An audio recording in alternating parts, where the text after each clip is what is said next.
Hello, मैं हूं अनूप बारे और आज हम कपिल शर्मा का कैरिकेचर बनाने वाले हैं। तो चलिए शुरू करते हैं।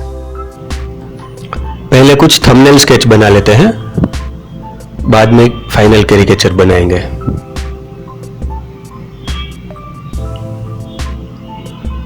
हो गए। ये छोटा वाला बढ़िया है, इसके ऊपर से हम फाइनल तैयार करेंगे।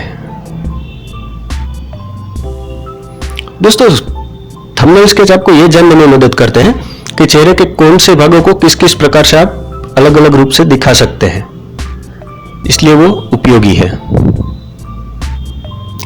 सीधे ही फाइनल स्केच या कैरिकेचर तैयार नहीं होता। एक अच्छा वाला रियलिस्टिक और 3 डायमेंशनल अगर आपको बनाना है तो। अब पहले आउटलाइन कर लेते हैं, फिर उसको थोड़ी सी डार्क बना देते हैं सब आउटलाइन को। दोस्तों, कपिल शर्मा के चेहरे की विशेषता क्या है? सबसे पहले तो आप देखेंगे तो सबसे पहली बात आपके मन में ये आएगी कि उसकी गर्दन बहुत छोटी है, लंबी नहीं है और चौड़ी है।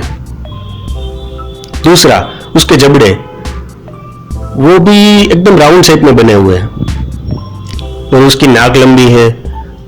जब वो हंसता है तो उसका मुंह बहुत चौड़ा खुलता है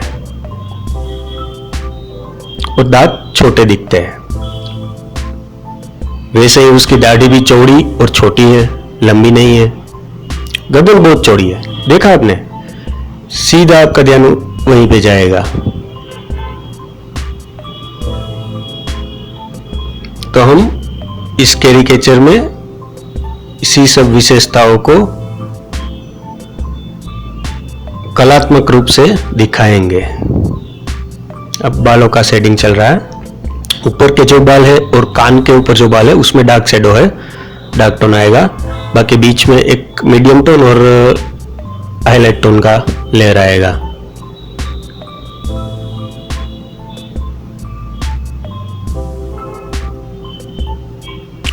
अब हल्का सा आंखों का शेडिंग भी ऐड कर देते हैं और पहला लेयर भी चढ़ा देते हैं चेहरे में। साथ में उसको रब करना मत भूलिए, उससे स्किन इफेक्ट अच्छी आती है। हल्के हाथों से शेडिंग कीजिए, फिर उसको हल्के प्रेशर से उंगली से रब कर दीजिए।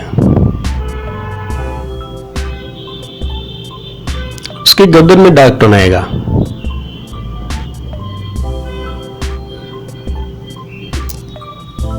नाक की डिटेलिंग ऐड कर लेते हैं। नीचे शेडो है, हल्का सा डार्क शेडो, वो भी बना देते हैं। और वो जब हंसता है कपिल शर्मा तो उसके गाल पूरे ऊपर उठते हुए राउंड शेप बनाते हैं, वो भी हमने दिखाने की कोशिश की है। अच्छा लग रहा है ना? अब गर्दन में डार्क टोन ऐड कर देते हैं।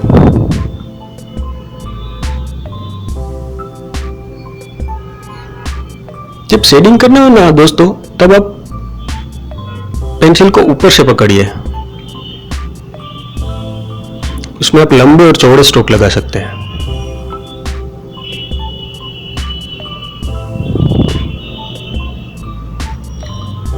अब कॉलर बना देते हैं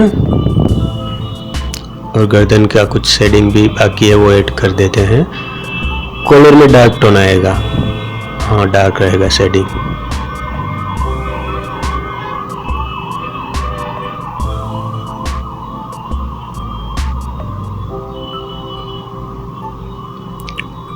अब आंखों की डिटेलिंग कर लेते हैं और जहाँ डार्क टोन ज़रूरी है, थोड़ा शेडिंग ऐड करना ज़रूरी है, वहाँ ऐड कर देते हैं।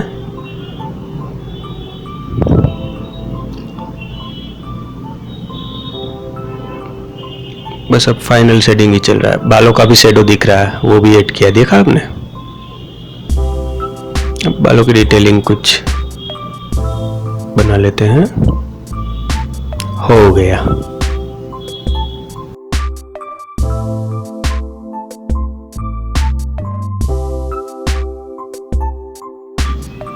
पसंद आया आपको? तो शेयर कीजिए, अपने दोस्तों को भी बताइए और अब भी सब्सक्राइब कीजिए।